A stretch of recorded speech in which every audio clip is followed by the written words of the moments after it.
often talk about ethics. I was the chair of the ethics committee for Public Relations Society of America. So it's so near and dear to my heart. I bring this up because ethics in PR is so important. There are so many wonderful PR practitioners who also hold the same position. I was recently honored to be included in Mark McLennan's podcast, Ethical Voices.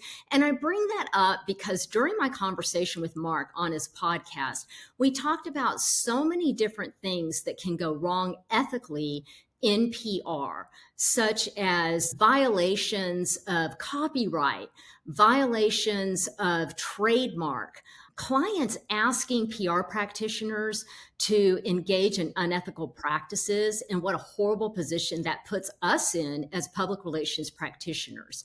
I would highly recommend you take a listen to his podcast, Ethical Voices, just so that you know the kinds of things that happen in PR when it comes to ethics. He also wrote this book, Ethical Voices, and I'm super honored to have been included in it. I bring this up just because I think a lot of people in the public and also businesses and others who want to get news coverage, they don't realize what a strong piece of the puzzle that ethics plays in PR. It's so important, y'all. It's so important, and become familiar with ethics when it does come to PR. When you're on both sides of the fence, especially if you're a newbie in PR, so important. One of the stories that Mark tells when he interviewed me for the podcast, and he put it in the book, was he asked me one of the sticky situations that I got into ethically.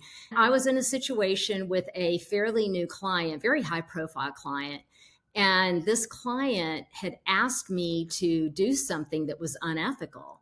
It was kind of borderline, and I told her I couldn't do it, and she couldn't understand why I couldn't do what she was asking me to do.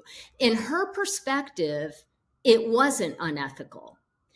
And so I had to explain to her why it couldn't be done, why it was unethical. It wasn't illegal at all. It just wasn't ethical. That's one of the things as a PR practitioner, especially when a high profile client is asking us to do something. It's on us to explain in a gentle and respectful manner to our clients why something can't be done. One of the things that I did do was I researched how can I make the client happy and give her what she wants in a way that's legal and ethical. We worked it out, and she was so happy with the solution that I was able to come up with, and it worked for both of us. So there's so many other ways to make everybody happy in an ethical way.